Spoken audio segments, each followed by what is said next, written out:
Plan B शुरू करो।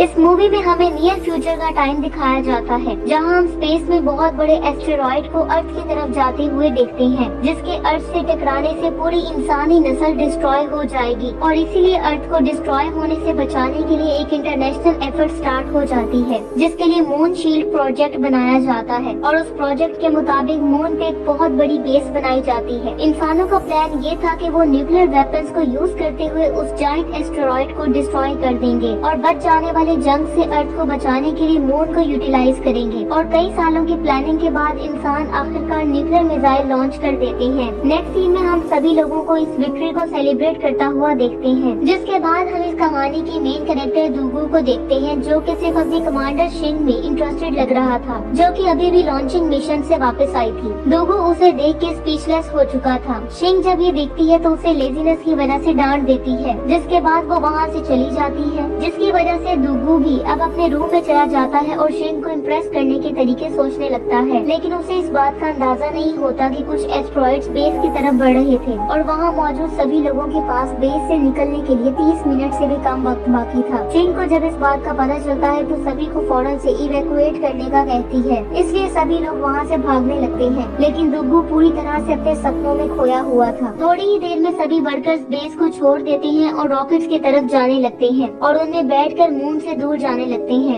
इधर दुग्गू जब वार्निंग साइंस देखता है तो उसे भी आखिरकार ये रियलाइज हो जाता है कि कुछ तो गड़बड़ जरूर है, और जब उसे सारी सिचुएशन समझ आती है तो वो फौरन से वहाँ से बाहर भागता है ताकि अपने साथियों तक पहुँच सके। लेकिन तभी वो देखता है कि सभी रॉकेट्स तो पहले ही लॉन्च हो चुके थे, जबकि सिर्फ एक रॉकेट अभी बाकी था जिसकी पायलट कैप्टन शिंग थी। दुग्गू फौरन से उस रॉकेट की तरफ जाने लगता है और वो ड्रिफ्टिंग करता हुआ और गाड़ी को स्पीड से भगाता हुआ वहाँ जा रहा था, जिसके बाद वो एक बहुत बड़ी चोटी के ऊपर से जंप करता है और हवा में उड़ने लगता है, लेकिन वो उसको क्रॉस नहीं कर पाता और दीवार के साथ टकरा जाता है। दूसरी तरफ एस्ट्रॉइड बड़ी तेजी से उनकी तरफ बढ़ रहे थे, इसलिए शिंग भी अपनी स्पेसशिप लॉन्च करने पे मजबूर हो जाती है। और जब दुग्गू आखिरकार सरफेस पे पहुंचता है तो उसे पता चलता है कि सभी लोग उसे छोड़कर वहां से जा चुके थे। जैसे ही सभी स्पेसशिप्स वहां से दूर जाने लगती हैं, इस दौरान बहुत से रॉक्स सरफेस पे गिरने लगते हैं और सब कुछ डिस्ट्रॉय होने लगता है। दुग्गू जब ये देखता है तो फौरन से अपनी जान बचाने के लिए भागने लगता है। इसी दौरान वो उन रॉक्स से बचने की कोशिश कर रहा होता है जो कि हर तरफ तबाही मचा रहे थे। तभी एक रॉक उसके सामने ब्लास्ट होता है जिससे वो दूर जा गिरता है, लेकिन वो इस ब्लास्ट से किसी तरह बचने में कामयाब हो जाता है। तभी उसे वहाँ एक होल नजर आता है, इसलिए वो उसमें छुपने के लिए उसकी तरफ भागने लगता है, लेकिन फिर एक और ब्लास्ट होता है जिससे वो हवा में उड़ता हुआ दूर जा गिरता है और बेहोश हो जाता है। इसलिए उसे इस बात का पता नहीं चलता कि एक बहुत बड़ा एस्ट्रॉइड मून सरफेस के ऊपर मौजूद था जो कि अर्थ की तरफ बढ़ रहा था। थोड़ी देर बाद जब दुग्गू को होश आता है तो वो फौरन से खड़ा हो जाता है, जिसके बाद वो अपने साथियों पे चिल्लाने लगता है क्योंकि वो उसे अकेला वहीं छोड़ के चले गए थे। लेकिन फिर उसे पता चलता है कि एक एस्ट्रॉइड अर्थ को हिट करने वाला है और थोड़ी ही देर में जब वो एस्ट्रॉइड अर्थ से टकराता है तो एक बहुत बड़ा एक्सप्लोजन होता है जिससे प्लेनेट सरफेस पूरी तरह डिस्ट्रॉय हो जाती है और अर्थ एक फ्लेमिंग बॉल की तरह नजर आने लगती है, जिसकी वजह से दुग्गू जो कि मून पे अकेला रह गया था होपलेस हो जाता है, जिसकी वजह से उसके पास वापस बेस में जाने के अलावा और कोई ऑप्शन नहीं बचती। बेस में वो हर तरफ कांटेक्ट करने की कोशिश करता है लेकिन उसे कहीं से भी कोई रिप्लाई नहीं आता, जिसके बाद उसे जल्द ही एहसास हो जाता है कि अब वो इस दुनिया में अकेला रह गया है, जिसकी वजह से वो बहुत ज्यादा गमगीन हो जाता है और मरने वाले अपने सभी दोस्तों को ऑनर करने लगता है। खुशकिस्मती से उसके पास इतना खाना मौजूद था कि वो मरने तक उसको यूज कर सकता था, जिसके बाद वो दोबारा से अपने ख्यालों में खो जाता है और वो सीधा कैप्टन के रूम में चला जाता है, जिसकी वजह से उसे मोटिवेशन मिलती है और वो दोबारा से अपनी शेव करता है और अपनी इमेजिनरी गर्लफ्रेंड के साथ डेट पे जाता है, जिसके बाद वो अपनी इमेजिनरी गर्लफ्रेंड के करीब जाने लगता है। लेकिन इस दौरान उसे इस बात का पता नहीं होता कि अर्थ पे किसी जगह कुछ लोग एस्टेरॉइड से बचने में कामयाब हो गए थे और अब वो दुग्गू की उल्टी सीधी हरकतें देख के परेशान हो रहे थे और उनमें चेयरमैन मिस्टर सन भी शामिल थे, जो कि कमांडर शिंग को दुग्गू की स्टोरी को लोगों के लिए ब्रॉडकास्ट करने का ऑर्डर देते हैं, क्योंकि उनका ख्याल था कि इससे उन लोगों को एक उम्मीद मिलेगी जिनको बहुत ही मुश्किल हालात का सामना था। लेकिन ये प्लान इसलिए इतना ज्यादा जानदार नहीं था क्योंकि दुग्गू वहाँ से काफी दूर था और काफी पुरसुकून जिंदगी गुजार रहा था और उसके पास खाने के लिए भी काफी कुछ मौजूद था। एक सुबह जब दुग्गू उठता है तो खाना लेने के लिए जाने लगता है, लेकिन फिर उसे ये एहसास हो जाता है कि कुछ तो गड़बड़ जरूर है, क्योंकि उसे वहाँ एक पैकेट खुला हुआ मिलता है जो कि यकीनन उसने नहीं खोला था। जिसके बाद वो आहिस्ता आहिस्ता स्टोरेज की तरफ जाने लगता है और जब वो स्टोरेज में पहुँचता है तो उसे वहाँ किसी की परछाई नजर आती है और ऐसा लग रहा था जैसे वहाँ कोई लड़की मौजूद हो, जिसकी वजह से वो काफी ज्यादा खुश हो जाता है और उसके साथ फ्लर्ट करते हुए उसकी तरफ बढ़ने लगता है। लेकिन जब उसके पास पहुँचता है तो उसे पता चलता है कि वो तो एक जायंट कैंगरू था और वो कैंगरू यकीनन किसी इंसान को वहाँ देख के इतना ज्यादा खुश नहीं लग रहा था। ये देखकर दुग्गू एक स्टिक उठाता है और कैंगरू को डराने की कोशिश करता है, लेकिन वो ऐसा करने में बिल्कुल नाकाम हो जाता है, जिसकी वजह से कैंगरू को मजीद गुस्सा आता है। इसलिए वो दुग्गू से वो स्टिक ले लेता है और उसे ऐसे तोड़ने लगता है ऐसे जैसे वो किसी कागज की बनी हो, जिसके बाद वो उसे इतना मारता है कि उसकी इमेजिनरी गर्लफ्रेंड भी उसे पहचान नहीं पाती। लेकिन दुग्गू भी इतनी जल्दी हार मानने को तैयार नहीं था, इसलिए वो न्यू प्लान बनाता है और कैंगरू को काम डाउन करने की कोशिश करता है और इस तरह वो कैंगरू को ट्रिक करने में कामयाब हो जाता है। जब कैंगरू को पता चलता है कि ये सब कुछ तो फेक था तो वो उसे जोर से किक करता है जिससे वो दूर जा गिरता है। बार बार कैंगरू से हारने के बाद दुग्गू फिर भी उससे वार जारी रखने का प्लान बनाता है और इसके लिए वो अब अपनी एक मशीन गन बाहर निकालता है और कैंगरू पे फायरिंग करना स्टार्ट कर देता है, जिसमें से बहुत सी प्लास्टिक बॉल्स निकलती हैं जो कि कैंगरू को वहाँ से भागने पर मजबूर कर देती हैं। लेकिन सिचुएशन उस वक्त तब्दील हो जाती है जब कैंगरू वापस फाइट करने का फैसला करता है और दुग्गू को ऐसे ट्रैप करता है कि उसके पास कहीं भागने की ऑप्शन ही नहीं बचती, जिसकी वजह से दुग्गू कैंगरू को स्लैप करता है। जिसके बाद कैंगरू उस पर काउंटर अटैक करता है और उसे जोर से किक मारता है और वो उड़ता हुआ दूर जा गिरता है। लेकिन दुग्गू वहाँ से उठता है और जल्दी से अपनी गन लोड करने लगता है और फिर गुस्से में उस पर अटैक करने की कोशिश करता है, लेकिन कैंगरू इससे पहले ही उसे स्लैप कर देता है। जिसके बाद वो दुग्गू को पकड़ लेता है और मारने लगता है, जिसकी वजह से दोनों नीचे गिर जाते हैं। खुशकिस्मती से दुग्गू इंजर होने से बच जाता है और धीरे धीरे उठने लगता है, लेकिन तभी वो ये देख के हैरान हो जाता है कि कम्युनिकेशन डिवाइस अर्थ से सिग्नल रिसीव कर पा रही थी, जिसकी वजह से उसे फिर से उम्मीद मिलती है कि शायद ह्यूमैनिटी उन अटैक से सरवाइव कर गई है। लेकिन उसे ये पता नहीं था कि ये सिग्नल कैंगरू की टेल हिट करने की वजह से आया था, जबकि कोई भी उसे अभी बचाने के लिए नहीं आने वाला था, क्योंकि वो लोग अभी उसके लिए स्पेसशिप नहीं भेज सकते थे। लेकिन दुग्गू काफी खुश था और काफी होपफुल भी था और वो कैंगरू को भी ये दिखाता है कि हम उस प्लेनेट पे वापस जाने वाले हैं। लेकिन कैंगरू उसे एक बार फिर से स्लैप करता है और वो दूर जा गिरता है। अब दुग्गू को मून पे रहते हुए 200 दिन हो चुके थे और उसने कैंगरू के साथ पीसफुली रहना सीख लिया था और साथ ही ये प्लान भी बना लिया था कि वो कैसे यहाँ से वापस जा सकता है। वो कैंगरू के साथ मिलके वहाँ से निकलता है और रास्ते में कैंगरू को ये बताता है कि एक मिशन अपोलो 18 का एक स्पेसक्राफ्ट मून पे मौजूद है और वो दोनों उसके पास पहुँचते हैं और अब उनका इरादा उस स्पेसक्राफ्ट को यूज करते हुए वहाँ से निकलने का था, इसलिए वो उसे वापस बिल्डिंग में लाने में कामयाब हो जाते हैं और दुग्गू उसको रिपेयर करने के मिशन पे लग जाता है और उसके सभी ब्रोकन पार्ट्स चेंज कर देता है। लेकिन फिर उसे एक बड़ी मुश्किल का पता चलता है, जो कि ये थी कि वो स्पेसशिप से 20 पाउंड का वेट ही कैरी कर सकता था, इसलिए उन्हें उसको स्टार्ट करने के लिए एक डिफरेंट सिस्टम की जरूरत थी। खुशकिस्मती से न्यूक्लियर वेपन का प्रोटोटाइप अभी भी मून पे ही मौजूद था, जिसे उन्हें रिट्रीव करना था ताकि उससे वो फ्यूल हासिल कर सके। इसलिए वो दोनों फौरन से बाहर आते हैं और मून की दूसरी तरफ मौजूद रिसर्च बिल्डिंग की तरफ जाने लगते हैं। अर्थ पे मौजूद लोग भी दुग्गू के न्यूक्लियर वेपन वाले प्लान को देख पा रहे थे और वो ऐसा यकीनन नहीं होने दे सकते थे। तभी हमें पता चलता है कि दुग्गू की गाड़ी सिर्फ सोलर एनर्जी से चल सकती थी और लूनर साइकिल के हिसाब से सूरज की रोशनी सिर्फ 14 दिन तक ही चांद पे पहुंचती थी, जिससे वो गाड़ी सिर्फ 6000 किलोमीटर ही चल सकती थी और रिसर्च बिल्डिंग क्योंकि 8000 किलोमीटर दूर थी, इससे दुग्गू रास्ते में ही फंस सकता था और सर्दी की वजह से उसकी डेथ भी हो सकती थी। लेकिन कैप्टन शिन का एक ख्याल था कि वो लोग मिस कैलकुलेशन कर रहे हैं, क्योंकि दुग्गू उसकी बिल्कुल ऑपोजिट डायरेक्शन में जा रहा था और उसका प्लान जल्द ही सूरज की रोशनी तक पहुंचने का था। और जैसा कि मून 16 किलोमीटर पर आवर से रोटेट करता है, इसलिए उसे मिशन कंप्लीट करने के लिए 41 डेज चाहिए थे और दुग्गू उस तरफ बड़ी तेजी से जा रहा था जैसे वो सूरज के साथ रेस लगा रहा हो और इस दौरान वो सिर्फ 4 घंटों के लिए सोता था और कैंगरू उसे टाइम पे जगाने में हेल्प करता था। लेकिन इस टफ रूटीन से वो अब हेलुसिनेट करने लगा था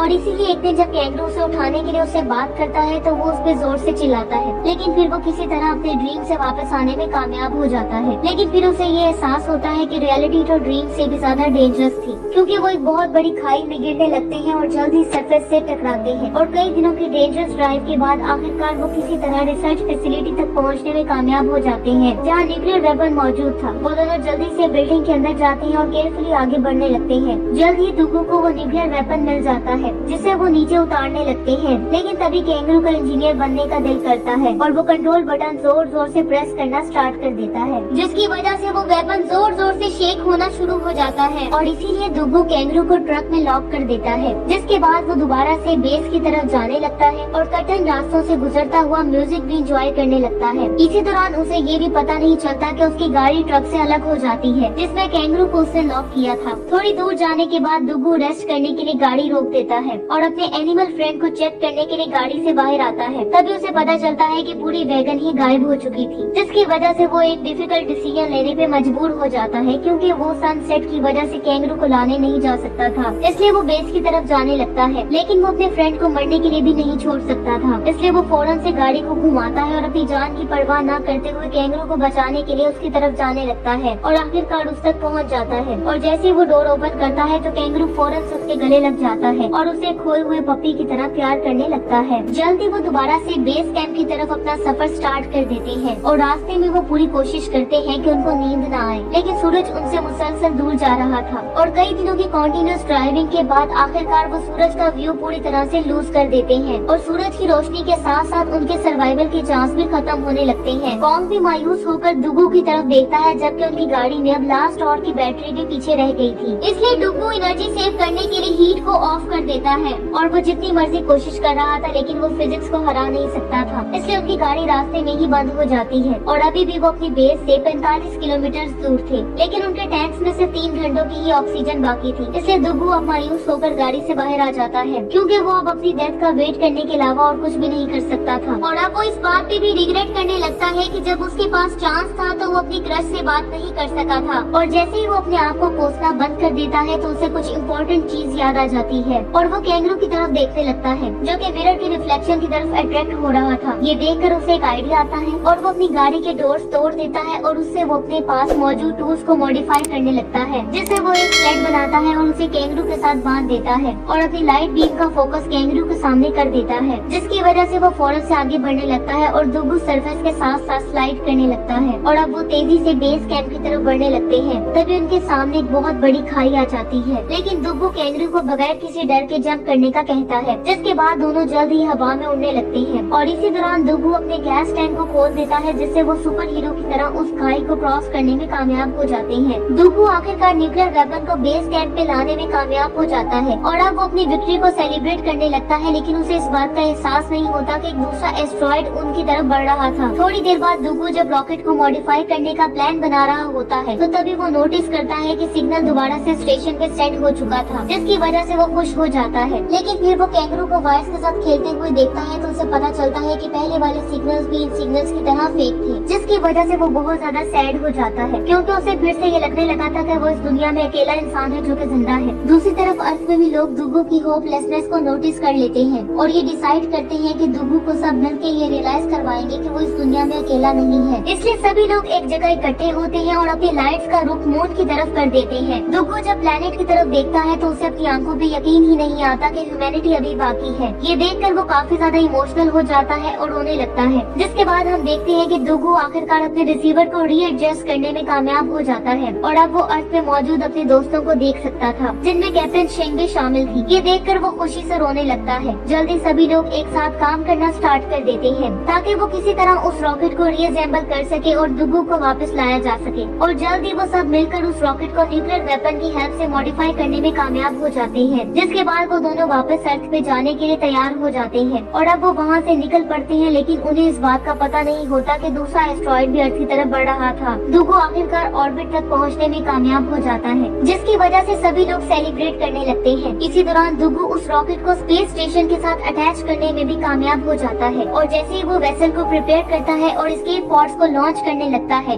तो कैप्टन को एक बैड न्यूज मिलती है कि सेकंड एस्ट्रॉइड उनकी तरफ बढ़ रहा है। और तभी हमें पता चलता है कि वो जायंट रॉक ओरिजिनल एस्टेरॉइड का ही हिस्सा था जो कि उससे टूट गया था और अब वो कोलिजन की वजह से अर्थ की तरफ बढ़ रहा था। जिसके बाद लोगों को ये एहसास होता है कि इस वक्त अगर कोई इंसान उनको बचा सकता है तो वो सिर्फ डुगू है, क्योंकि उसके पास न्यूक्लियर वेपन मौजूद था। लेकिन इसका मतलब ये था कि डुगू का बच पाना बहुत मुश्किल हो सकता था। कैप्टन शेंग डुगू को ये न्यूज देने का फैसला करती है और हैरानकुन तौर पे डुगू इस मिशन के लिए फौरन से मान जाता है, ये जानते हुए भी कि उसको अपनी लाइफ को सेक्रीफाइस करना पड़ना था। जल्दी सभी लोग अपने शेल्टर्स में वापस चले जाते हैं और वो किसी भी बुरी आउटकम के लिए तैयार हो जाते हैं। इधर डुगू कैंगरू को गुड बाय कहता है और उसे एस्केप पॉड में ही छोड़ देता है, जिसके बाद डुगू डिफिकल्ट टाइम में उसका साथ देने पर अपने दोस्त का शुक्रिया अदा करता है और इसी के साथ वो लीवर को खींचता है और कैंगरू को अर्थ की तरफ भेज देता है और उसको जाता हुआ देख के वो रोने लगता है, क्योंकि वो शायद आखिरी बार अपने फ्रेंड को देख पा रहा था। लेकिन अब उसे सबसे इम्पोर्टेंट मिशन को पूरा करना था और इसलिए अब वो उस एस्टेरॉइड की तरफ बढ़ने लगता है और तभी वो रॉक्स के एक बड़े क्लस्टर में एंटर हो जाता है और उन रॉक से बचता हुआ आगे बढ़ने लगता है। डुगू उस जॉइंट रॉक्स को डॉज करता हुआ आगे बढ़ रहा था कि तभी एक रॉक उसके शिप से टकराता है, जिससे वो स्पिन करने लगता है और अब वो उसे स्टेबल करने की कोशिश करने लगता है, जो कि आउट ऑफ कंट्रोल हो चुका था। जिसके बाद वो एक डोर को तोड़ देता है, जिसकी वजह से प्रेशर इक्वलाइज होने की वजह से उसकी रोटेशन रुक जाती है और जब वो शिप को चेक करने जाता है तो उसे पता चलता है कि इंजन पूरी तरह से डिस्ट्रॉय हो चुका था। इसलिए अब डुगू ये डिसाइड करता है कि वो उस बॉम्ब को मैनुअली उस एस्टेरॉइड तक ले जाएगा, लेकिन इसका मतलब अपनी लाइफ को सेक्रीफाइस करना था। जिसके बाद वो बाहर आता है और उस वारहेड को अनलॉक करता है और फिर वो उसे पुश करते हुए सीधा उस एस्टेरॉइड की तरफ ले जाने लगता है और वो बगैर किसी खौफ के उसकी तरफ बढ़ रहा होता है।